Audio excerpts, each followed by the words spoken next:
தேவனுடைய சமூகத்தில் வந்திருக்கிற யாவரையும் மறுபடியுமாய் இயேசு கிறிஸ்துவின் நாமத்தில் வாழ்த்துகிறேன், வரவேற்கிறேன். உன்னதமான தேவன் உங்களை அளவில்லாமல் இந்த பூமியில் ஆசீர்வதித்து பெருக பண்ணுவாராக. எல்லாவற்றிலையும் நீங்கள் ஆசீர்வாதமாய் இருப்பீர்கள். எல்லாவற்றிலையும் பெருக்கம் உண்டாயிருக்கும். எந்த இடத்திலையும் நீங்கள் குறுகி போக மாட்டீர்கள். ஹல்லேலூயா. இஸ்ரவேலிலே வாழ்ந்த ஜனங்களை குறித்து ஆண்டவருடைய வசனம் சொல்லுகிறது, கர்த்தருடைய பிள்ளைகளாகிய இஸ்ரவேல் ஜனங்களை எகிப்தியின் ராஜா எவ்வளவு ஒடுக்கினார்களோ அவ்வளவாய் அவர்கள் பெருகினார்கள். கரங்களை தட்டி தேவனை மகிமைப்படுத்துவோம். ஒரு நெருக்கம் வருகிறது என்றால் அந்த நெருக்கத்தின் மத்தியில ஒரு பெரிய பெருக்கத்தை கர்த்தர் தருவார். அதுல கர்த்தர் உண்மை உள்ள தேவனாயிருக்கிறார். நீங்க நெருக்கப்படுகிறதை தேவன் பார்க்கிறார், ஒடுக்கப்படுகிறதை தேவன் பார்க்கிறார். இனி நீங்க ஒடுக்கப்படுவதில்லை, இனி நீங்க நெருக்கப்படுகிறதில்லை. கர்த்தர் உங்களை மிகவும் ஆசீர்வதித்து பெருக பண்ணுவார் என்று நான் உங்களை வாழ்த்துகிறேன். கர்த்தர் நல்லவர், அவர் மேல விசுவாசமாயிருங்க. அவர் உங்களை என்றென்றைக்கும் ஆசீர்வதிப்பார். ஹல்லேலூயா. தேவனுக்கு மகிமை உண்டாகட்டும். பாத்தீங்கன்னா, அதிகமாய் ஜெபம் பண்ணுங்க, அதிகமாய் விசுவாசிங்க, அதிகமாய் விசுவாசிங்க, அதிகமாய் ஜெபம் பண்ணுங்க. நிச்சயம் ஆண்டவருடைய மகிமையான கிரியைகளை நாள்தோறும் உங்க வாழ்க்கையில பார்ப்பீங்க. ஹல்லேலூயா. இன்றைக்கும் கர்த்தருடைய ஒரு வார்த்தையை நாம தியானித்து இந்த உபவாச ஜெபத்தை நாம நிறைவு செய்ய போகிறோம். வாசிக்கலாம். ஏசாயா தீர்க்கதரிசியின் புஸ்தகம் 33வது அதிகாரம், அதுல 16வது வசனத்தை ஒருவர் மைக்ல வாசிக்க கேட்போம். அவன் உயர்ந்த இடங்களில் வாசம் பண்ணுவான், கண்மலைகளின் அரண்கள் அவனுடைய உயர்ந்த அடைக்கலமாகும். அவன் அப்பம் அவனுக்கு கொடுக்கப்படும், அவன் தண்ணீர் அவனுக்கு நிச்சயமாய் கிடைக்கும். ஆமென். ஹல்லேலூயா. ஆண்டவர் தீர்க்கதரிசி மூலமாய் பேசுகிற வார்த்தையை தான் நாம் இந்த இடத்துல வாசிக்கிறோம். ஆண்டவர் ஒரு மனுஷனை குறித்து பேசுகிறார். பேசும்போது அவன் உயர்ந்த இடங்களில் வாசம் பண்ணுவான் என்று ஆண்டவர் சொல்லுகிறார். எவன்? அவன். எப்படிப்பட்டவன் அப்படின்னா, மேல உள்ள வசனங்களில எப்படிப்பட்டவன் என்கிறதை ஆண்டவர் மிக தெளிவாய் வெளிப்படுத்துகிறார்.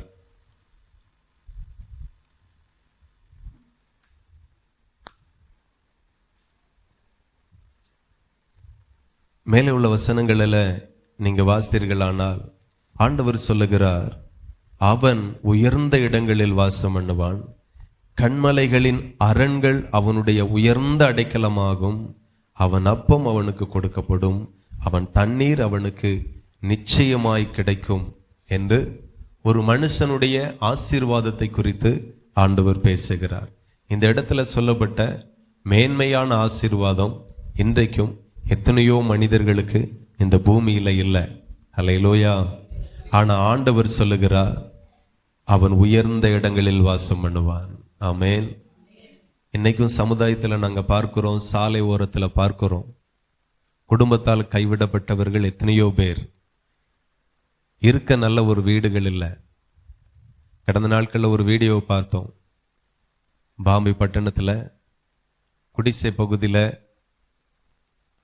இன்றைக்கும் ஜனங்கள் 10க்கு 10 என்கிற அந்த அளவை விட, உங்க வீட்டு கிச்சனை விட சின்ன வீடுகளில் எந்த அடிப்படையும் வசதியும் இல்லாம 4 பக்கமும் தகரத்தால அடைக்கப்பட்ட வீடுகளில வாசம் பண்ணுகிறார்கள்.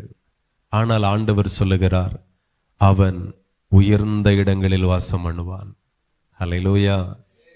இன்னைக்கு நிறைய பேரால உயர்ந்த இடத்துல வாசம் பண்ண முடியல. அந்த மேன்மையும் ஆசீர்வாதமும் அவர்களுக்கு இல்லை. இன்னைக்கு நமக்கு நல்ல ஒரு வீட்டுல இருக்கிறோம். ஆனாலும் ஏப்ரல் மே மாசம் அடிக்கிற வெயில்ல நம்ம படாத பாடுபடுறோம். ஹல்லேலூயா.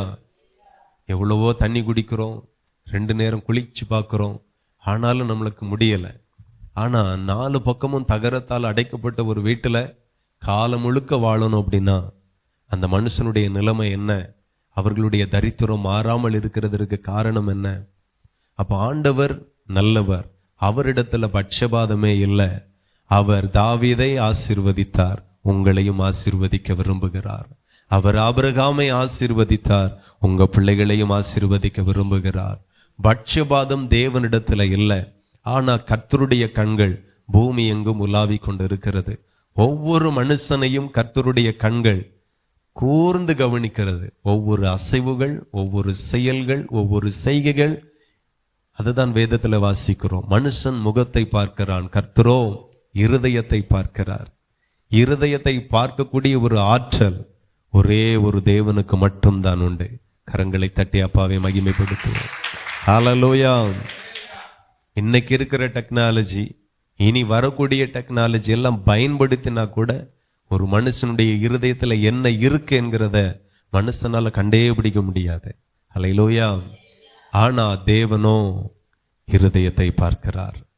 ஆகவே ஒவ்வொரு மனுஷனுடைய அசைவு, செயல்கள், எண்ணங்கள், தோற்றங்கள் ஆதி மனிதனை ஆண்டவர் அழித்ததற்கு, ஆதி நாட்களில் உருவாக்கப்பட்ட பூமியை ஒரு விசை ஜலத்தினால் அழித்ததற்கு பல காரணம் அல்ல, ஒரே ஒரு காரணம்.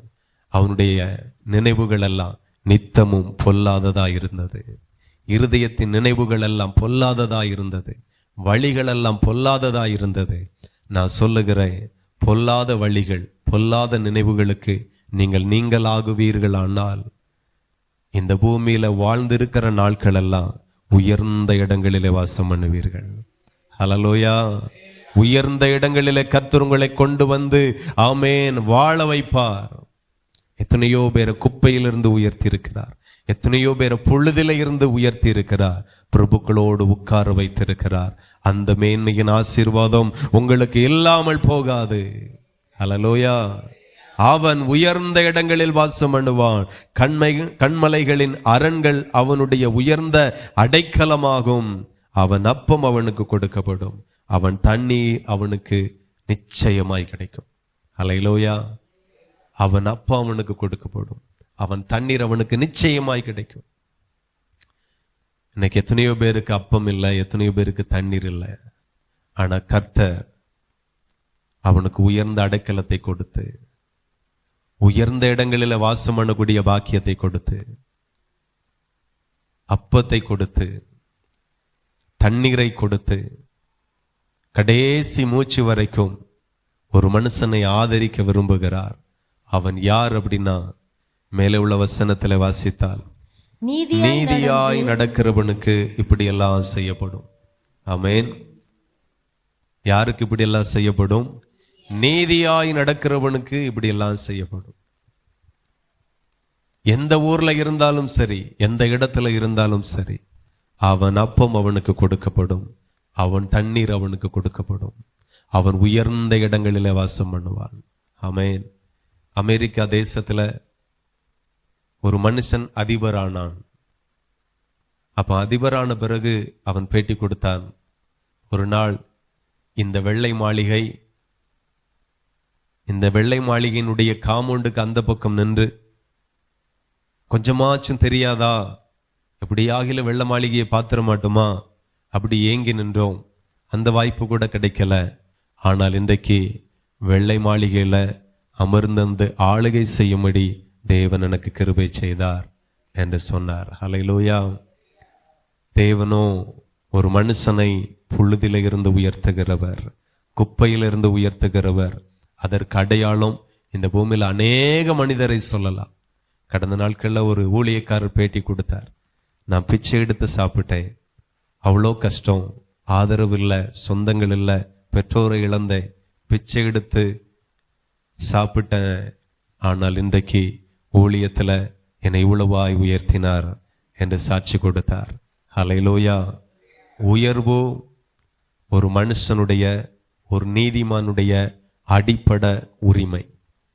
ஒரு இந்தியாவில் இருக்கிற ஒவ்வொரு மனுஷனுக்கும் இந்திய அரசாங்கம் என்ன சொல்லுகிறது என்றால், மின்சாரமும் தண்ணீரும் அடிப்படை உரிமை. ஹல்லேலூயா. ஆகையினால எந்த காட்டுல நீங்க இடம் வாங்கினாலும், வீடு கட்டினாலும், ஒரு வீடா இருந்தாலும் மின்சார வசதி செய்து கொடுக்கணும். ஈபி எல்லாம் சொல்ல முடியாது, அவ்வளோ தூரத்துக்கு எங்களால சப்ளை தர முடியாதுன்னு சொல்ல மாட்டாங்க. அங்க யாரு போய் வீடு கட்டி குடியிருக்க சொன்னது, உங்களுக்கெல்லாம் சப்ளை கிடையாது, அப்படியெல்லாம் சொல்ல முடியாது. அது அடிப்படை உரிமை. இந்திய அரசாங்கத்தால அது அனுமதிக்கப்பட்ட ஒரு சட்டம். நான் சொல்லுகிறேன், இந்திய அரசாங்கமே தன்னுடைய பிரஜைகளுக்கு இப்படிப்பட்ட சட்டங்களை வைத்து திட்டங்களை வைத்து செயல்படுத்துமையானால் பரலோகத்தின் தேவன் சும்மா இருக்காது. ஹல்லேலூயா. சும்மாவே இருக்கார். நீதியாய் நடக்கிறவனுக்கு அவனுடைய அப்பம் அவனுக்கு கொடுக்கப்படும். நீதியாய் நடக்கிறவனுக்கு அவன் தண்ணீர் அவனுக்கு கொடுக்கப்படும். நீதியாய் நடக்கிறவனுக்கு உயர்ந்த அடைக்கலத்தில் ஆண்டவர் வைப்பார். நீதியாய் நடக்கிறவன் உயர்ந்த இடங்களில் வாசம் பண்ணுவான். இந்த ஆசீர்வாதங்கள் எல்லாம் நீதியாய் நடக்கிற ஒவ்வொரு மனுஷனுக்கும் கொடுக்கப்படுகிறது. ஹல்லேலூயா. சோ நீதி, மனுஷனுக்கு முன்பதாகவும் நீதி செய்யுங்கள், கர்த்தருக்கு முன்பதாகவும் நீதி செய்யுங்கள். புதிய ஏற்பாட்டு நாட்களில பழைய ஏற்பாட்டு காலத்திலையும் தேவனுடைய பார்வையில நீதின்னு ஒரு காரியத்தை சொன்னால் அது என்ன அப்படின்னா, ஆபிரகாம் தேவனை விசுவாசித்தான், அதை நீதியாக எண்ணினார். ஹல்லேலூயா.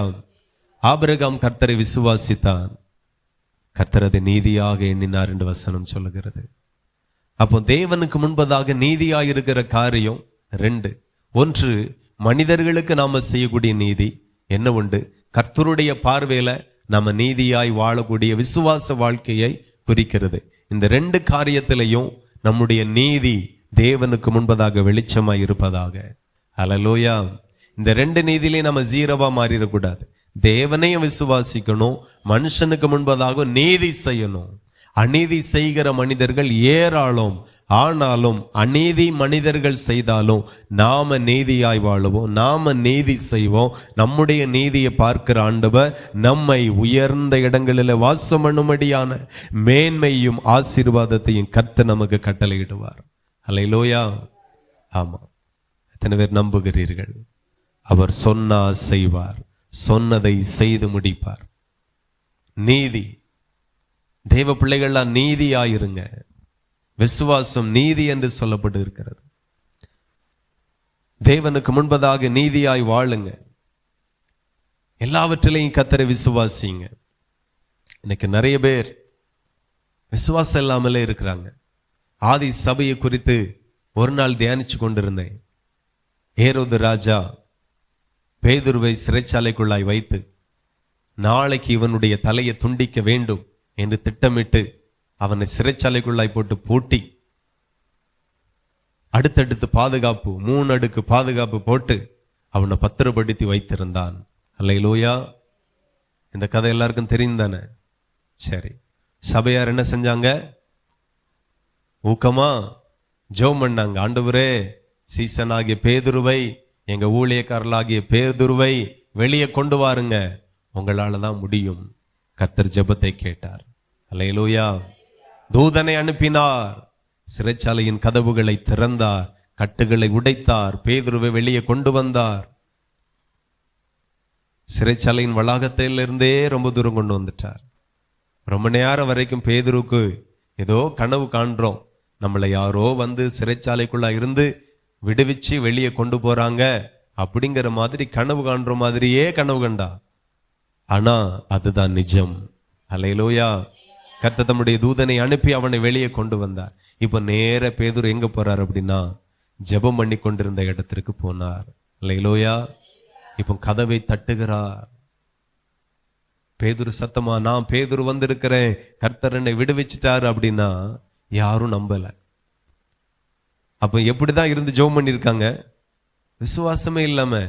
கடமைக்கு ஜெபம் பண்ணுவோம், அவர் வந்தா வரட்டும் போனா போட்டும், ஜெபம் பண்ண வேண்டியது நம்ம கடமை. இப்போ ஜெபத்தை கேட்ட ஆண்டவர் பேதுருவே அனுப்பிச்சு வச்சுட்டாரு. இப்போ இவங்களுக்கு நம்பிக்கையே இல்லை. உண்மையிலே இது பேதுரு தானா இல்ல அவருடைய ஆவியா? அந்த அளவுக்கு அவிசுவாசம். அதான் மழைக்காக ஜெபம் பண்ண போனா போச்சுல கொடையை கொண்டு போகணும். அதுதான் உண்மையான விசுவாசம். ஆமென். ஆமா, ஒரு சபையில ஸ்பெஷல் ஜெபம் மழைக்காக. 2 வருஷமா சரியா குளம் பெருகல, மழை இல்லை, நாம ஜெபிக்க போகிறோம், கர்த்தர் மழையை தருவார். ஆமென். ஆமா, நீங்கெல்லாம் கொடையே கொண்டு வராம வந்திருக்கீங்க, எப்படி மழை பெய்யும்? அப்போ ஒரே ஒரு பாட்டியம்மா மாத்திரம் கொடை கொண்டு போயிருக்கு. ஹல்லேலூயா. நாம இன்னைக்கு ஜெபிக்க போகிறோம், கர்த்தர் இன்றைக்கே அற்புதம் செய்வார். எலியா தீர்க்கதரிசி எந்த வேளையில ஜெபித்தாரோ அந்த வேளையிலேயே கையெழுவு மேகத்தை கர்த்தர் எழும்ப பண்ணினார். நாங்களும் ஜெபிப்போம். அதே தேவன் இன்றைக்கும் மாறாதவராய் இருக்கிறார். இன்றைக்கும் கையளவு மேகத்தை எழும்ப பண்ணுவார், பெருமழையை தருவார். அந்த விசுவாசத்தோடு கொடை கொண்டு போச்சு. அந்த விசுவாசத்தை பார்த்த ஆண்டவர் அந்த மாநிலத்தை ஆசீர்வதித்தார். ஹல்லேலூயா. சோ விசுவாசம் ரொம்ப முக்கியம். விசுவாசத்தை தேவன் நீதியாக பார்க்கிறார். நல்லா ஜெபம் பண்ணிட்டு விசுவாசம் இல்லைன்னா அது தேவனுக்கு நீங்க செய்கிற அநீதி. ஆமென். ஆமா, தேவனுக்கு முன்பதாக அது அநீதியா இருக்கும். எல்லா சூழ்நிலைகளையும் விசுவாசிங்க. கர்த்தர் என்னை நடத்துவார். நான் சொல்லுகிறேன், சில நேரம் ஜெபத்துல நடக்காத அற்புதம் விசுவாசத்துல நடந்துரும். ரொம்ப நேரம் ஜெபிப்போம், ரொம்ப நாள் உபவாசிப்போம், அந்த காரியம் ஒரு விசுவாச அறிக்கையில தப்புனி நடந்துரும்.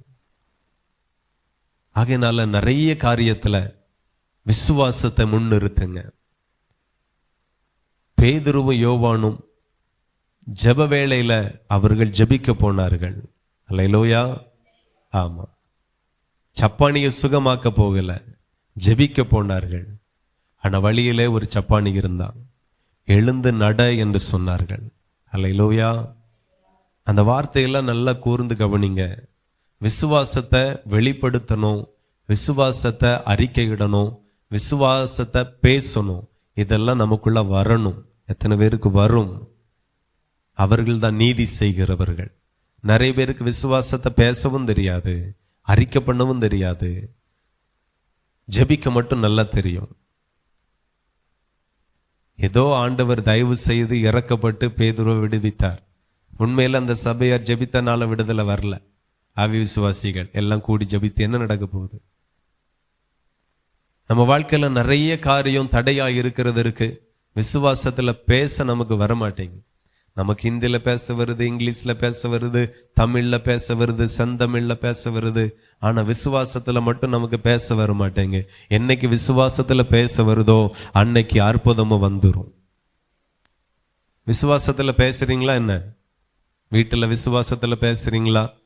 பார்வையில விசுவாசம் இருப்பதாக, பேச்சில விசுவாசம் இருப்பதாக, இருதயத்துல விசுவாசம் இருப்பதாக, ஜெபத்துல விசுவாசம் இருப்பதாக, எல்லாம் உங்களுக்குள்ள வரட்டும் விசுவாசத்துல. காரணம், நாம விசுவாசிகள், கர்த்தரை விசுவாசிக்கிற விசுவாசிகள். ஆபிரகாம் விசுவாசித்தானாம், கர்த்தர் அதை நீதியாக எண்ணினார்.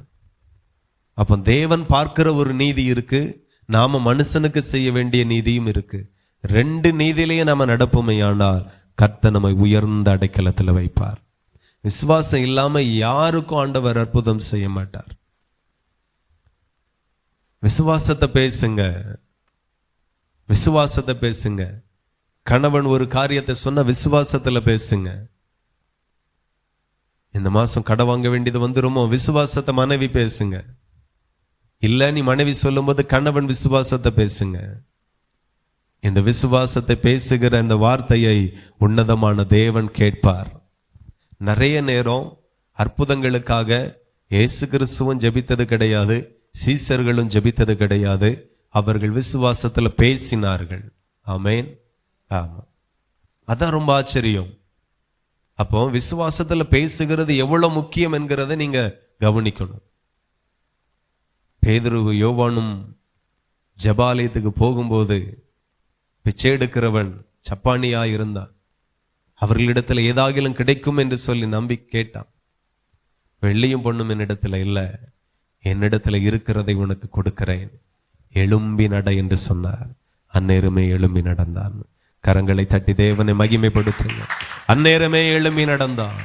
கர்த்தருடைய சுகமளிக்கிற வல்லமை அவனை சுகமாயிற்று. ஹல்லேலூயா. கொஞ்ச நேரம் ஜெபம் பண்ணி, ஆண்டவரே இவனுக்காக நான் ஜெபம் பண்ணுகிறேன், கண்ணீர் வடிக்கிறேன். நிறைய பேர்லாம் என்ன ஜெபம் பண்றாங்கன்னு, ஆண்டவரே என் உயிரை எடுத்து என் பிள்ளைக்கு உயிரை கொடுங்க, இப்படி எல்லாம் ஜெபம் பண்றாங்க. எத்தனை பேர் இருக்கீங்களோ தெரியல. ஆண்டவரே இந்த வியாதி எனக்கு தந்துட்டு என் சுகத்தை இவன்கிட்ட கொடுத்துருங்க. அப்போ ஒருத்தனை கொண்டு ஒருத்தனுக்கு விடுதலையா? அது எந்த மாதிரி ஜெபம்? இதை பெரிய தியாகமா நினைச்சு நிறைய பேர் பண்றாங்க. தலையில கொட்டக்கு. விசுவாசத்துல உங்களுக்கு பேச தெரியல. சீசர்கள் வேற, நீங்க வேற அல்ல. பேதுரு வேற, யோவான் வேற, நாங்க வேற, அப்படியெல்லாம் இல்லை. அவர்கள் மேல என்ன அபிஷேகம் இருந்ததோ அதே அபிஷேகத்தை கர்த்தர் உங்களுக்கும் எனக்கும் தந்திருக்கிறார். அல்லேலூயா. ஆமா, அவர் எந்த தேவனை சேவித்தாரோ அதே தேவனை நாங்களும் சேவிக்கிறோம். அவர் வேற, நம்ம வேற அல்ல. தேவனுடைய பார்வைக்கும் பேதுரு வேற, இவங்க எல்லாம் வேற அப்படின்னு ஆண்டவர் பார்த்ததே கிடையாது. அப்ப அவர்கள் எந்த மாதிரி சொல்லுகிறார்களோ அது நீங்களும் கவனிங்க. ஹல்லேலூயா. ஆமா, அற்புதம் சாதாரணமா நடந்துரும், விடுதலை சர்வசாதாரணமா நடந்துரும். அதை நடப்பிக்க தெரியல, நடப்பிக்க நமக்கு தெரியல. அங்கதான் விஷயம் இருக்கிறது. அதுக்கு நான் நல்ல உபவாசம் போடணும், அதுக்கு நான் நல்ல ஜெபம் பண்ணணும். ஒன்று மாத்திரம் நிச்சயம், ஜெபம் எப்போதும் நல்லா பண்ணுங்க. ஆமென். நிறைய பேர் பாத்தீங்கன்னா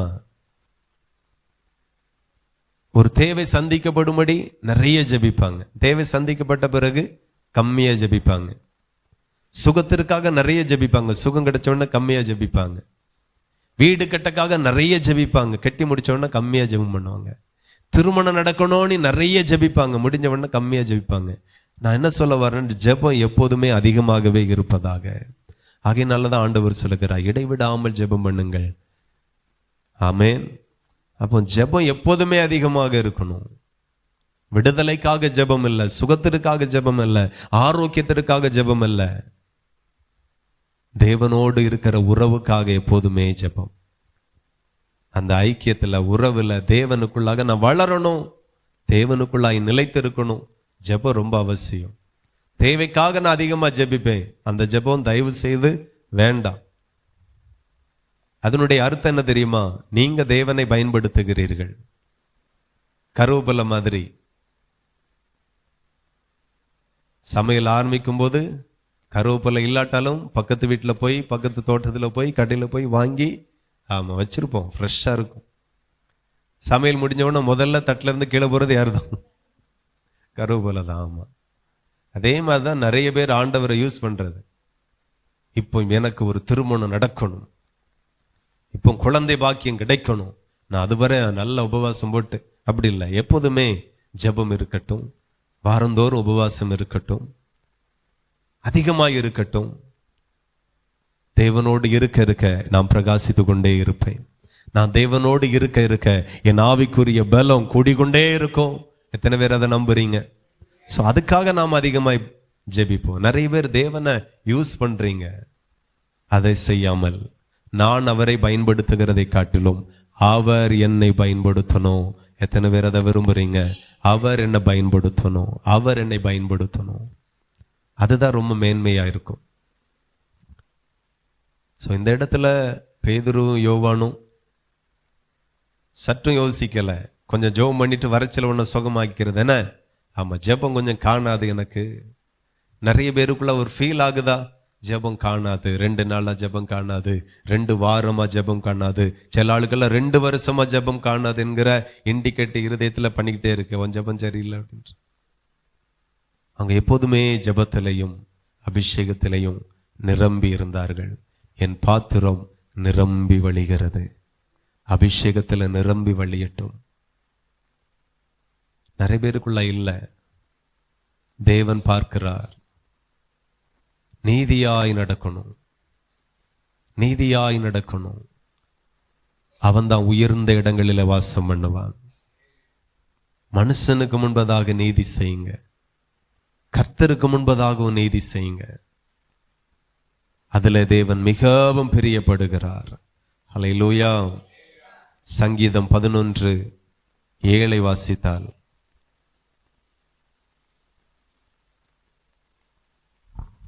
கர்த்தர் நீதி உள்ளவர், நீதியில் மேல் பிரியப்படுவார், அவருடைய முகம் செம்மையானவனை நோக்கி இருக்கிறது. ஹல்லேலூயா. கர்த்தர் நீதி உள்ளவர், நீதியின் மேல் பிரியப்படுவாராம். ஹல்லேலூயா. ஆமா, அப்போ தேவன் எப்படிப்பட்டவர் என்கிறதை நீங்க புரிந்து கொள்ளணும். அவர் நீதி உள்ளவர், அவர் நீதியின் மேல் பிரியப்படுவார் என்று வசனம் சொல்லுகிறது. ஆகையினால நீதி செய்யுங்கள். அடுத்தபடியாய் அவன் எப்படிப்பட்டவனா? நீதியாய் நடக்கிறவன், செம்மையானவைகளை பேசுகிறவன். அல்லேலூயா. ஆமா, என்னைக்குமே என்னதான் பேசணும்? செம்மையானவைகளை பேசணும். செம்மையானவைகளை பேசுகிறவர்களாக உங்களை நீங்க மாற்றிக்கொள்ள வேண்டியது ரொம்ப ரொம்ப அவசியமா இருக்கிறது. தேவனுக்கு மகிமை உண்டாகட்டும். எப்போதுமே பார்த்தீங்கன்னா ஆண்டவர் நம்மளை கண்காணிக்கிறவர் மாத்திரமல்ல, நாம 2 பேர் பேசுகிறதை 3ஆவதாய் உட்கார்ந்து கேட்கிறவராய் இருக்கிறார். அல்லேலூயா. ஆமா, இந்த பூமியில அவரை போல நீதி செய்கிறவரும் ஒருவரும் இல்லை, அவரை போல தீர்ப்பு செய்கிறவரும் ஒருவரும் இல்லை. எத்தனை பேருக்கு புரியுது? ஒரு நீதிபதி தீர்ப்பு கொடுக்கும்போது தனக்கு முன்பதாக இருக்கிற சில சாட்சியை வைத்துதான் தீர்ப்பு கொடுப்பார். ஆனா தேவனோ நமக்கு தீர்ப்பு செய்யும் போது நாம பேசின ஒரு வார்த்தையும் அவருக்கு மறைவாய் இல்லை. நாம வாழ்ந்த வாழ்க்கை ஒன்றும் அவருக்கு மறைவாய் இல்லை. என் பேச்சு, என் செயல், என் நடை, என் கிரியைகள் எல்லாமே அவருக்கு வெளியரங்கமாய் இருக்கிறது. அவருக்கு மறைவான இடம் இம்மையிலையும் மறுமையிலையும் கிடையாது. அவர் வெளிப்புறத்தை எப்படி பார்க்கிறாரோ உள்புறத்தையும் அப்படியே பார்க்கிறார். ஆகையினால தேவனுடைய பிள்ளைகள் பேசுகிறதுல ரொம்ப கவனமா இருக்கணும். நம்ம 2 பேருக்குள்ள என்ன அப்படின்னு ஆரம்பிச்சு என்னத்தெல்லாமோ பேசுறீங்க. ஆமா, அந்த 2 பேர்ல அது கேட்டுட்டு போய் 3 பேர் மத்தியில நமக்குள்ள என்ன அப்படின்னு ஒரு சின்ன கூட்டத்துக்கு கொண்டு போய் சேர்க்கும். இப்போ அங்கிட்ட இருந்து ஒரு ஆளு நம்ம குடும்பத்துக்கு மட்டும் என்ன அப்படின்னு அதே ஸ்ப்ரெட் ஆயிட்டே போகும். சோ எந்த காரியமும் நன்மையானதை பேசுங்க, தீமையானதை பேச வேண்டாம். யாராகிலும் மற்றவர்களை குறித்து குறை சொல்லி பேசினார்களானால் அப்படியே தலையாட்டுங்க. நீங்க அதுக்கு ஏதுவா எதுவுமே பேசாதிருங்க. எவ்வளவு நேரம் பேசுவாங்க, பேசிட்டு அப்படியே போகட்டும். அதுக்கு பிறகு புரிஞ்சிடும் நாம் பேசுகிறது இந்த அக்காளுக்கு பிடிக்கல. அல்லேலூயா. ஆமா, தேவையில்லாம பேசாதுங்க. நமக்குள்ள சிரிச்சு பேசுறோம் தப்பு இல்லை. ஆனா மற்றவர்களை, ஆமா, மற்றவங்க காரியத்தை சொல்லி, அவங்க குடும்பத்தை சொல்லி, பிள்ளைகளை சொல்லி அருவருப்பா பேசுறதுக்கு நமக்கு எந்த ரைட்ஸுமே இல்லை. தப்பா பேசக்கு, ஏளனமா பேசக்கு, பரியாசம் பண்ணக்கு நமக்கு எந்த ரைட்ஸுமே கிடையாது. எத்தனை பேர் அதை நம்புறீங்க? ஹல்லேலூயா. ஆமா, எல்லாரும் கர்த்தருடைய பிள்ளைகள். ஆண்டவர் கவனித்து கொண்டிருக்கிறார், ஆண்டவர் பார்த்து கொண்டிருக்கிறார். தேவனுக்கு மகிமை உண்டாகட்டும். ஸ்தோத்திரம். நாம நிறைய சூழ்நிலைகளில பல விதமாய் பேசுகிறோம். இப்போ கர்த்தருடைய வார்த்தை எடுத்து வாசிப்போம். யாக்கோபு 1:19. யாக்கோபு 1:19. ஆகையால் என் பிரியமான சகோதரரே, யாவரும் கேட்கிறதற்கு தீவிரமாயும் பேசுகிறதற்கு பொறுமையாயும் கோபிக்கிறதற்கு தாமதமாயும் இருக்க கடவர்கள். ஹல்லேலூயா. என்ன செய்யணும் அப்படிங்கிறத கர்த்தர் இந்த இடத்துல பேசுகிறார். என்ன செய்யணுமா? யாவரும் கேட்கிறதற்கு தீவிரமாயிருங்க. ஆனா பேசுகிறது அப்படின்னா எப்படிதான் இருக்கணுமா? பொறுமையா இருக்கணும். ஆமா, ஒரு ஆள்கிட்ட 1 சொல்லுங்க, அந்த ஆள் 9 சொல்லுதா இல்லையான்னு பாருங்க. இப்படி நிறைய பேர் இருக்காங்க. ஆனா ஆண்டவருடைய வசனம் சொல்லுகிறது என்னன்னா, பேசுகிறதற்கு ரொம்ப பொறுமையா இருக்கணும். பேசாம இருந்தா மூடனும் ஞானவானாவானா. அப்போ ஓவரா பேசுனா நீங்க யாரு? ரொம்ப பேசுனா யாரு? மூடன் அர்த்தம். ரொம்ப வளவளன்னு பேசாம பேசுகிறதுல ரொம்ப கவனமா இருக்கணும். செம்மையானவைகளை பேசுகிறவன் உயர்ந்த இடங்களில வாசம் பண்ணுவான். ஹல்லேலூயா. உயர்ந்த இடங்களிலே வாசம் பண்ணுவான். உயர்ந்த அடைக்கலத்தில் அவனுக்கு கர்த்தர் வைப்பார். அவனுடைய அப்பம் அவனுக்கு கொடுக்கப்படும், அவனுடைய தண்ணீர் அவனுக்கு நிச்சயமாய் கிடைக்கும். இதுதான் அப்படிப்பட்டவனுடைய ஆசீர்வாதம். ஆகையினால எப்போதுமே பேசுகிறதுக்கு ரொம்ப பொறுமையா, டக்கு டக்குன்னு பேசாதுங்க. சிலருடைய பேச்சு வேதம் சொல்லுகிறது போல பட்டய குத்து போல இருக்கிறது. வேணுனே பேசுவாங்க. சாடையா பேசுவாங்க, மற்றவங்களை தாக்கியே பேசுவாங்க. பழக்க தோஷம் என்னைக்கு மாறுமோ தெரியல. ஆனா நீங்க பேசுறது எல்லாமே ஆண்டவருடைய ரெக்கார்டுல இருந்துட்டே இருக்கு. என்ன பேசினாலும் அவர் எழுதிட்டே இருக்கிறார். நீதியை ஒரு பக்கம் எழுதுகிறார், இன்னொரு பக்கம் அநீதியை எழுதுகிறார். நான் செய்ததை எதையுமே அவர் மறக்கிறவர் அல்ல. ஹல்லேலூயா. ஆமா. ஆகையினால எந்த மனுஷனையும் பேசக்கு முன்பதாக, எந்த காரியத்திலே நீங்க பேச ஆரம்பிக்க முன்பதாக எவ்வளவு பொறுமையா இருக்க முடியுமோ அவ்வளோ பொறுமையா இருங்க. அது நமக்கு நல்லது, அது நமக்கு ரொம்ப நல்லது. சிலர் அதை யோசிக்கிறதே இல்லை. ஆண்டவர் இப்படி சொல்லியிருக்கிறாரா அப்படிங்கிறது கூட நிறைய பேருக்கு தெரியாது. ஆகவே ஆண்டவருடைய வார்த்தையை நீங்க கவனிங்க. பேசுகிறதற்கு ரொம்ப பொறுமையாயிருங்க. அப்படி இருந்தாலே நாம் ஆசீர்வதிக்கப்படுவோம். ஹல்லேலூயா. அப்போ எதுல நாம இருக்கணுமா? ஆண்டவருடைய வார்த்தை சொல்லுகிறது, கேட்கிறதற்கு தீவிரமாகவும், பேசுகிறதற்கு பொறுமையாகவும், கோபிக்கிறதற்கு தாமதமாகவும் இருக்கணும். 3 காரியம் இந்த இடத்துல சொல்லப்பட்டு இருக்கிறது. அப்போ தேவனுடைய பிள்ளைகள் கவனிக்கணும். கேட்கிறதற்கு நம்ம ரொம்ப தீவிரம் காட்ட வேண்டும். எதை கேட்கணும்? ஆண்டவருடைய வார்த்தையை கேட்க ரொம்ப தீவிரமாய், நல்ல காரியத்தை கேட்க ரொம்ப தீவிரமாய். நிறைய பேர் பாடல்களை கேட்க ரொம்ப தீவிரமாய். சினிமா பாடல் எல்லாம் கேட்காதுருங்க. ஹல்லேலூயா. ஆமா, அது ரொம்ப சாபமானது, ஆசீர்வாத குறையை கொண்டு வரும். ஹல்லேலூயா. செம்மையானவைகளை பேசணும், செம்மையானவைகளை கேட்கணும். ஆண்டவருக்கு மகிமை. அப்படிப்பட்டவர்களை ஆண்டவர் சொல்லுகிறார், அவன் உயர்ந்த இடங்களில் வாசம் பண்ணுவான். கர்த்தர் நல்லவர். அடுத்தபடியாய் பார்ப்போம். இதே யாக்கோபு 3ஆம் அதிகாரம், அதுல 5 நாம வாசிப்போம். யாக்கோபு 3:5. அப்படியே நாவானதும் சிறிய அவயவமாய் இருந்தும் பெருமையானவைகளை பேசும். பாருங்கள், சிறிய நெருப்பு எவ்வளவு பெரிய காட்டை கொளுத்து விடுகிறது. ஹல்லேலூயா. நாவும் நெருப்பு தான், அது அநீதி நிறைந்த உலகம். போதும். இப்ப நல்லா கவனிக்கணும். ஆண்டவர் நாவை குறித்து சொல்லுகிறார். நாவும் நெருப்புதான் என்று ஆண்டவர் சொல்லுகிறார். அது நாவானது சிறிய அவயமாயிருந்தும் பெருமையானவைகளை பேசுகிறது.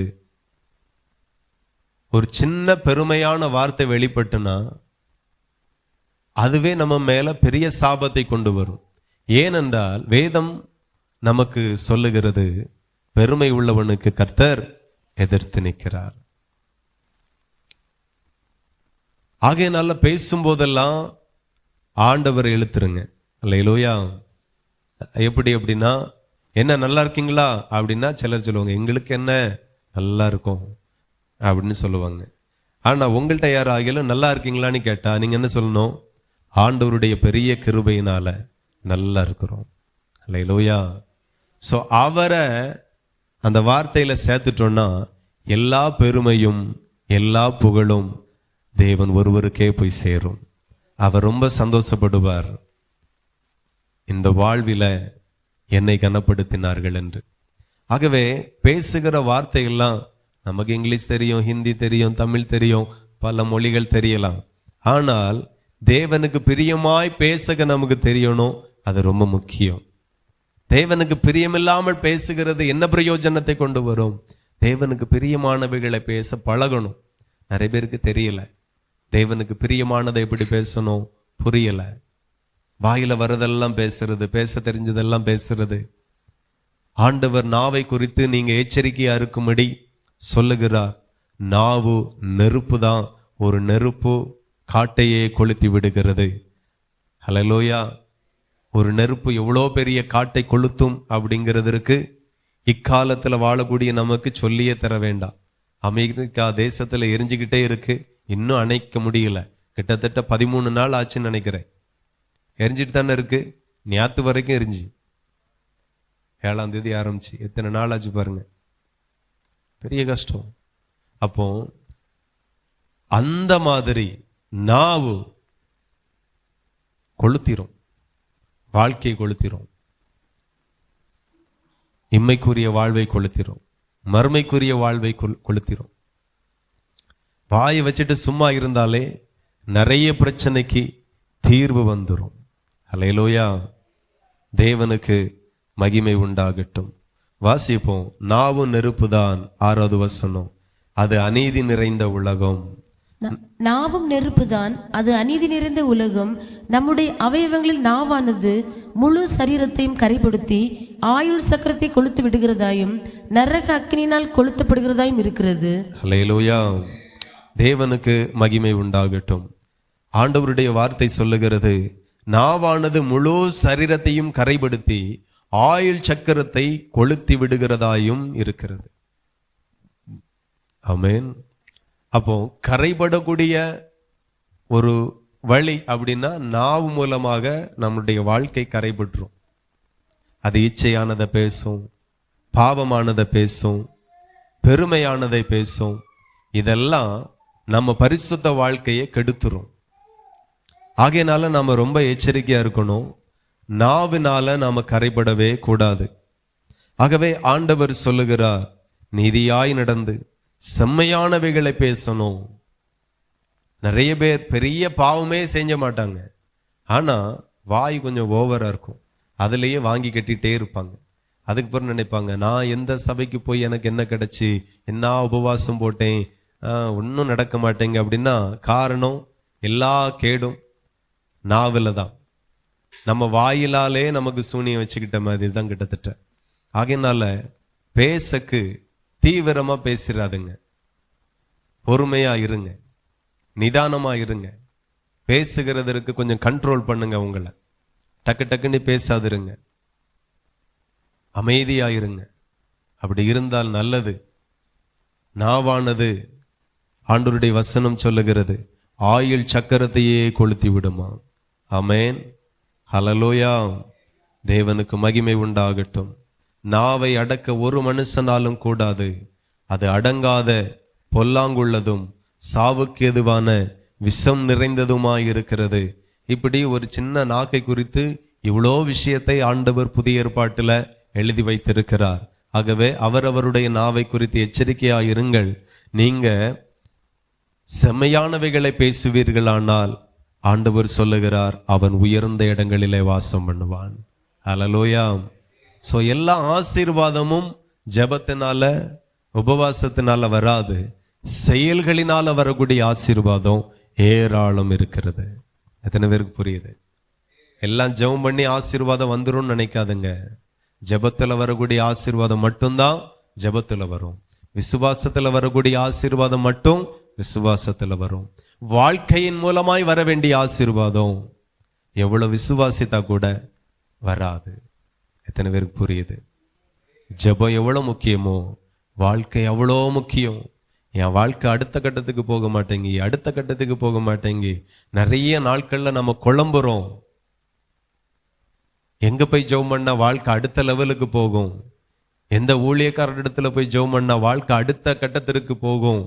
அப்படியே நாம யோசித்து பல ஊழியங்கள்ல போகிறோம், பல கூட்டங்களுக்கு போகிறோம், பல ஊழியக்காரர்களிடத்துல ஜெபம் பண்ண கேட்கிறோம்.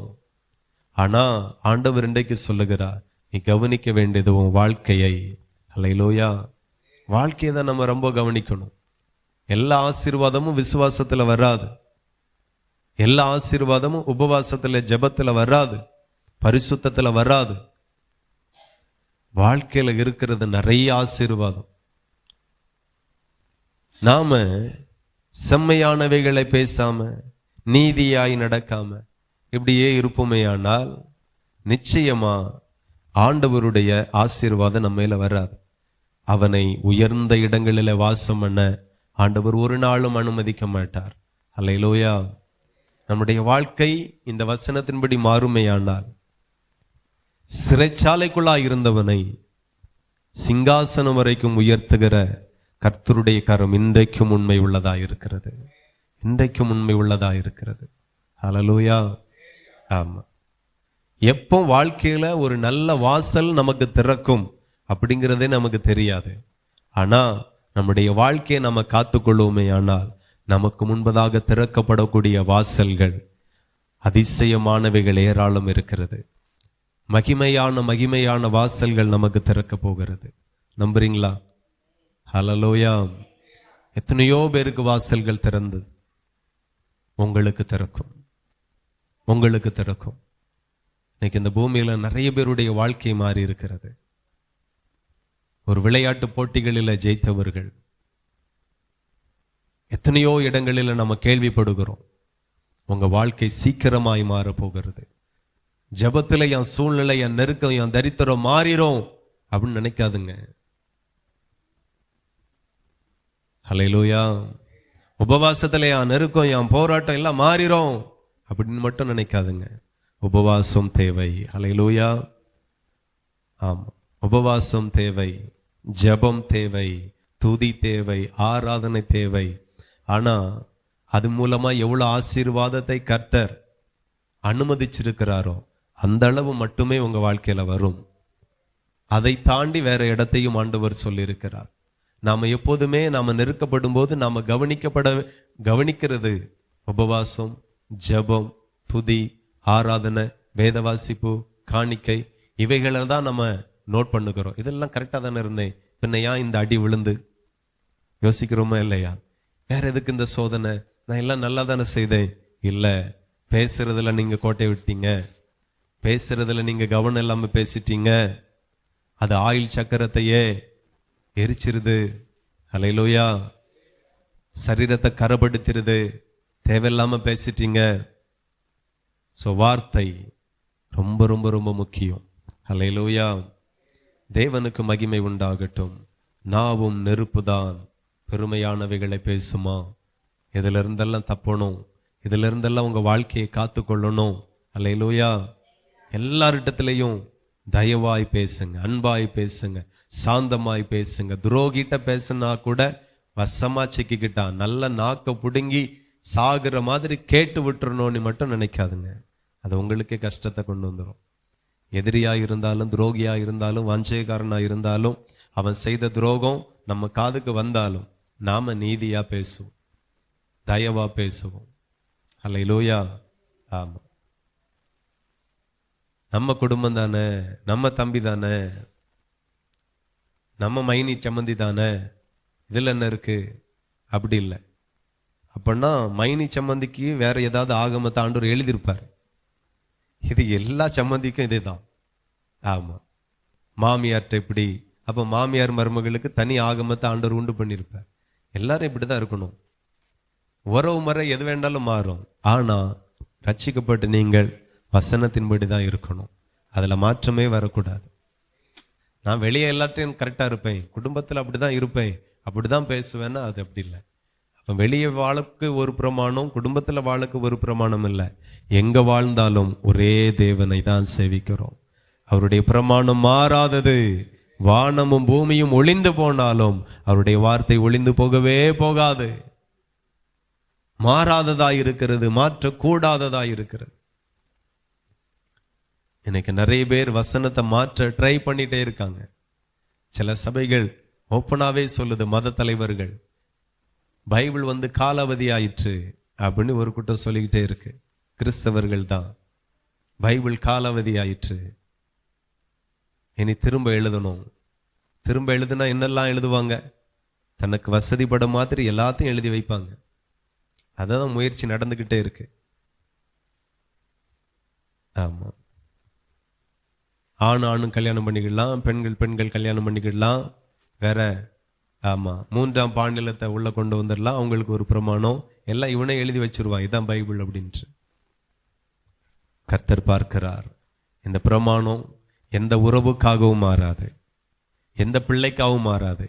பிள்ளைக்கு என்ன பிரமாணமோ அதுதான் தகப்பனுக்கும், தகப்பனுக்கு என்ன பிரமாணமோ அதுதான் பிள்ளைகளுக்கு. ஹல்லேலூயா. கணவனுக்கு என்ன பிரமாணமோ அதுதான் மனைவிக்கும், மனைவிக்கு என்னதோ அதுதான் கணவனுக்கு. இது யாருக்காகவும் மாறாது. நீங்க தான் இந்த பிரமாணமான வார்த்தைக்கு மாறணும், மாறி ஆகணும். ஆமா, நீங்க தான் மாறணும். உங்களை மாற்றுங்க, அது மிகுந்த ஆசீர்வாதத்தை கொண்டு வரும். ஹல்லேலூயா. கடைசியா ஒரே ஒரு வசனத்தை வாசித்து மீதி உள்ளதை அடுத்த வாரம் பார்ப்போம். ஹல்லேலூயா.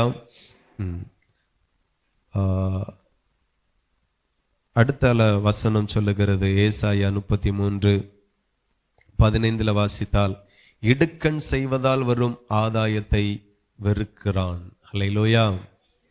இடுக்கண் செய்கிறதுனால வருகிற ஆதாயத்தை வெறுக்கிறான். எவன் அப்படிப்பட்ட ஆதாயத்தை வெறுக்கிறானோ அவன் உயர்ந்த இடங்களிலே வாசம் பண்ணுவான். கண்மலைகளின் அரண்கள் அவனுக்கு உயர்ந்த அடைக்கலமாகும். அவன் அப்பம் அவனுக்கு கொடுக்கப்படும், அவன் தண்ணீர் அவனுக்கு நிச்சயமாய் கிடைக்கும். அல்லேலூயா. எதை செய்யக்கூடாதான்? இடுக்கண் செய்வதால் வரும் ஆதாயத்தை அவன் வெறுக்கணும். அல்லேலூயா. அது ரொம்ப ரொம்ப ரொம்ப முக்கியம். இன்னைக்கு நமக்கு வருமானம் தேவை, ஆமாவா இல்லையா? ஒரு நாள் ஒரு குடும்பத்தை நடத்துக்கு எத்தனை 100 தேவைப்படுது? 10 100 15 100? சில குடும்பம் 1000 1500 வரைக்கும் செலவு வைக்குது. ரொம்ப கஷ்டமா இருக்கு. எவ்வளவு வந்தாலும் நிக்க மாட்டேங்க. 1000 ரூபாயை 4ஆ மடிச்சு கடை கொண்டு போறோம். வரச்சில 10 ரூபா கூட சில நேரம் மிஞ்ச மாட்டாங்க. இதுல வேற கடையில சொல்லிட்டு வரோம், நாளைக்கு 200 ரூபா தந்துருது என்ன அப்படின்ட்டு. ரொம்ப கஷ்டம். அதனால வருமானம் நமக்கு நிறைய தேவையா இருக்கு, பணம் நிறைய தேவையா இருக்கு. ஆனா வரக்கூடிய வழி ஒன்னாக தான் இருக்கணும். நீதியின் விளைச்சலாய் மட்டும் இருக்கட்டும், நீதியின் அறுவடையாக மட்டும் இருக்கட்டும், நேர்வழியாய் இருக்கட்டும். அல்லேலூயா. மிகுந்த ஆதாயமும் தேவை கிடையாது, சரியான ஆதாயம். அல்லேலூயா. ஆமா, சிலர் நிறைய ஆதாயம் வைப்பாங்க. அப்படி வைக்கக்கூடாது. என்ன நியாயமான ஆதாயம், நியாயமான லாபத்தை வச்சு விற்கலாம். பயங்கரமான ஆதாயத்தை வச்சு விற்கக்கூடாது. அதான் அதுக்குள்ள பொருள். நிறைய பேர் அப்படி இல்லை. பயங்கரமான ஆதாயம், அநியாய வட்டியும் இருக்கக்கூடாது, அநியாய ஆதாயமும் இருக்கக்கூடாது. சில ஆட்கள்லாம் பார்த்தீங்கன்னா சிட்டிகளில் நிறைய பிரச்சனைகள் வரும். இந்த ஆட்டோ டாக்ஸி ஓட்டுறவங்க எல்லாம் பார்த்தீங்கன்னா ஆளை பார்த்து காசு கேட்பான். அல்லேலூயா. கிலோமீட்டரை பார்த்து காசு கேட்கறது வேற, ஆளை பார்த்து கேட்பான், சூழ்நிலையை பார்த்து கேட்பான். ஆட்டோ கிடைக்காம ரொம்ப நேரம் ஒரு ஆள் அப்படியே நிற்கிறாருன்னா அவர்கிட்ட கரெக்டாக கேட்பான். மீட்டருக்கு மேலே 100, மீட்டருக்கு மேலே 200, எங்கே கொண்டு வைக்கக்கு. அந்த மாதிரிலாம் இருக்கக்கூடாது. என்ன மீட்டருக்கு உண்டோ அதை வாங்கிக்குவோம். லக்கேஜுக்கு வேணுமோ அது தனியாக வாங்கிக்குங்க. மீட்டருக்கு மேலே அதெல்லாம் எங்கே கொண்டு வைக்கக்கு. இடுக்கண் செய்வதனால வரக்கூடிய ஆதாயம். அல்லேலூயா. இடுக்கண் செய்வதால் வரும் ஆதாயத்தை ஒவ்வொரு தேவனுடைய பிள்ளைகளும் வெறுக்கணும். அப்படி வெறுத்தால் அவன் உயர்ந்த இடங்களில் வாசம் பண்ணுவான். அல்லேலூயா. ஆமா, அவனை தான் உயர்ந்த அடைக்கலத்தில் கர்த்தர் வைப்பார். ஆகவே அதை குறித்து 1 தீமோத்தேயு 6:6 சொல்லப்பட்டிருக்கிறது. வாசித்து முடிப்போம். போதும் என்கிற மனதுடனே கூடிய தேவ பக்தியே மிகுந்த ஆதாயம். அல்லேலூயா. எல்லாவற்றிலையும் நமக்கு போதும் அப்படிங்கிற ஒரு மன நிறைவு எப்போது நமக்குள்ளா இருக்கணும். அல்லேலூயா. ஆமா, போதும், இந்த வருமானம் போதும், இந்த லாபம் போதும், இந்த மீதி போதும், இதெல்லாம் எப்போது நமக்குள்ளா இருக்கணும். காரணம், ஆண்டவர் சொல்லுகிறார், போதும் என்கிற மனதுடனே கூடிய தேவ பக்தியோ மிகுந்த ஆதாயம், மிகுந்த ஆதாயம் என்று சொல்லப்பட்டிருக்கிறது. ஸோ இவைகளெல்லாம் கவனத்தில் வைத்து வாழுங்க. எல்லா ஆசீர்வாதத்தையும் நெடுமுழங்கால நின்று பெற்றுக்கொள்ள முடியாது. அல்லேலூயா. நெடுமுழங்கால வரக்கூடிய ஆசீர்வாதம் நெடுமுழங்கால தான் வரும். ஆனா வாழ்க்கையை திருத்தி கொள்ளும் போது வரக்கூடிய ஆசீர்வாதம் வாழ்க்கையை நாம திருத்தி கொண்டாதான் வரும். எத்தனை பேருக்கு புரியுது? வாழ்க்கையை நான் சரிப்படுத்த மாட்டேன், ஜெபத்தை தான் நான் சரிப்படுத்துவேன் அப்படின்னா உன் ஜெபம் கேட்கப்படாது. வேதத்தை கேளாதவனுடைய ஜெபம் அவருக்கு அருவருப்பானது. எத்தனை பேருக்கு தலையில ஏறுது? ஹல்லேலூயா. அதனால ஜெபத்தை கண்காணிக்கிறவர்கள், கவனிக்கிறவர்கள் வாழ்க்கையை, வார்த்தையை, செயல்களை, வருமானத்தை நல்லா கவனிங்க. வருமானம் நமக்கு ரொம்ப முக்கியமானது, நேர்வழியில தான் வரணும். வருமானம் நமக்கு ரொம்ப அத்தியாவசியமானது, அது சரியான முறையில வரணும், சரியான ஆதாயத்துல வரணும். அல்லேலூயா. ஆமா, தேவன் இதெல்லாம் பார்க்கிறார். அல்லேலூயா. இன்னைக்கு எல்லாம் வியாபாரமயம் ஆயிற்று. ஊழியம் அதை கொண்டு வியாபாரமயம். ஆமா, ஒரு பாஸ்டர் இருக்கிறாரு, ஒரு பியாய் வரட்டுக்கு 10,000 ரூபா, ஏழைகள்கிட்ட, பணக்காரங்கள்ட்ட 20,000 ரூபா. அப்படின்னா நான் இந்நேரம் ஒரு குறைஞ்சது ஒரு 20 லட்சமாவது வாங்கியிருக்கலாம். அவ்வளோ பேயை நான் விரட்டியிருக்கேன். ஒரு பேயெல்லாம் விரட்டுன்னு எனக்கு காணிக்கையே தெரில, நம்மளும் கண்டுக்கிடல. ஏன்னா அவங்கள்ட்ட கிடையாது ஒண்ணுமே. ஸோ ஊழியம் கூட வியாபாரமா மாறி போச்சு. நம்ம அதை வியாபாரமா பார்த்ததே கிடையாது. அவங்க தாராங்க தரல, எங்க போய் ஆண்டவருடைய ஊழியத்தை செய்கிறோமோ, திரும்பி வரும்போது அவங்க தாராங்களே இல்லையோ, சம்பந்தப்பட்ட நபர் தாராங்களே இல்லையோ, சம்பந்தப்படாதவர்களை கொண்டு தர கர்த்தர் உண்மை உள்ளவராய் இருக்கிறார். அல்லேலூயா. எலியா எல்லாம் ஊழியம் செய்தது கர்த்தருக்கும் ஜனங்களுக்கும் ஊழியம் செய்தார். ஆனால் அவரை போஷித்தது என்னதோ மனுஷ இனமே கிடையாது, காக்கா இனம்தான் கொஞ்ச நாள் போஷித்தது. அல்லேலூயா. ஆமா, ஒரு கன்வென்ஷன் கூப்பிட்டா ரேட்டு பேசி வரக்கூடிய ஊழியக்காரர்கள், ஆமா 50,000 1,00,000 எல்லாம் வியாபாரமயமாயிற்று. மிகுந்த ஆதாயம். நாங்க எத்தனையோ பிரசங்கத்துக்கு போறோம். ஒரு நாள் ஒரு பாஸ்டர் காணிக்கு தந்தார். இப்போ சாமி போன வருஷம் பெட்ரோலே 200 போட்டேன். பைக்கில் போனேன், நல்ல வேலை. காரில் போனால் அவ்வளோ இடத்துக்கு ஒரு 600-700 வந்துடும். பெட்ரோலே 200 போட்டேன். ரொம்ப கஷ்டப்பட்ட ஊழியக்காரர், ஊழிய மகிமையாக இருந்து காணிக்கு தந்தார். 200 காணிக்கு தந்துட்டு இவ்வளோதான் இருக்கு பாஸ்டர் அப்படின்னார். அப்படியே வந்துட்டோம். ஆனால் கர்த்தர் அதெல்லாம் பார்த்து என் தேவைகளை இன்று வரையிலும் சந்திக்க அவர் உண்மை உள்ளவராக இருக்கிறார். சிலவங்க வச்சுட்டே இல்லம்பாங்க, அது வேற, அது அவங்க கர்த்தருக்கு கணக்கு கொடுக்கணும். சிலவங்கள்ட்ட இல்லைன்னா நமக்கு கிருபை தந்திருக்கிறார், கர்த்தருக்காக பயன்படுத்துவோம். கர்த்தர் நம்முடைய நீதியை பார்க்கிறார், உண்மையை பார்க்கிறார். உண்மையாய் வாழுங்க, தேவன் அதில் பிரியப்பட்டு பயங்கரமாக அவங்களை ஆசீர்வதிக்க போகிறார். அப்படியே முழங்கால் படியிட்டு ஜெபித்து நாம நிறைவு செய்வோம். அன்புள்ள தகப்பனே, எங்கள் பரலோக பிதாவே, எங்களோடு பேசப்பட்ட ஒவ்வொரு வார்த்தைக்காக அப்பாவுக்கு நன்றி செலுத்துகிறோம். ஆமென். அவன் உயர்ந்த இடங்களில் வாசம் பண்ணுவான். யார்? நீதியாய் நடக்கிறவன், செம்மையானவைகளை பேசுகிறவன், இடுக்கண் செய்வதால் வரும் ஆதாயத்தை வெறுக்கிறவன், பரிதானங்களை வெறுக்கிறவன். ஹல்லேலூயா. இரத்தம் சிந்துகிறதற்கு யோசனைகளை கேளாதபடி தன் செவியை அடைத்து கொள்ளுகிறவன், பொல்லாப்பை காணாதபடி தன் கண்களை மூடுகிறவன். அவன் உயர்ந்த இடங்களிலே வாசம் பண்ணுவான். கண்மலைகளின் அரண்கள் அவனுடைய உயர்ந்த அடைக்கலமாகும். அவன் அப்பம் அவனுக்கு கொடுக்கப்படும், அவன் தண்ணீர் அவனுக்கு நிச்சயமாய் கிடைக்கும் என்று ஆண்டவர் வாக்கு பண்ணுகிறார். இதெல்லாம் வாழ்க்கை மூலமாய் வர வேண்டிய ஆசீர்வாதங்கள்.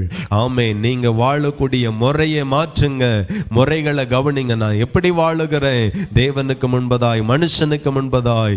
ஆமென். உங்க வாழ்க்கையை திருத்த வேண்டிய இடத்துல திருத்துங்க, உங்க வாயின் வார்த்தைகளை திருத்த வேண்டிய இடத்துல திருத்துங்க, செயல்களை திருத்த வேண்டிய இடத்துல திருத்துங்க. அப்படி திருத்தாதது வரையிலும் வாழ்க்கை மாறாது. நீங்க சேமாகவே இருப்பீங்க. ஹல்லேலூயா. இருக்கிற வண்ணமாகவே இருப்பீர்கள். ஆனால் கர்த்தருக்கு அது பிரியமில்லை. நீங்களோ நாளுக்கு நாள் விருத்தி அடையணும், நாளுக்கு நாள் பலனடையணும் என்று பரலோகம் விரும்புகிறது. ஒப்பு கொடுங்க, உங்க வாழ்க்கையை ஒப்பு கொடுங்க.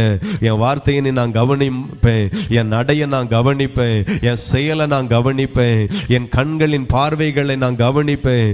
ஹல்லேலூயா. தேவனுக்கு பிரியமாய் நான் வாழுவேன் என்று அப்பாவுக்கு நான் ஒப்பு கொடுக்கிறேன்.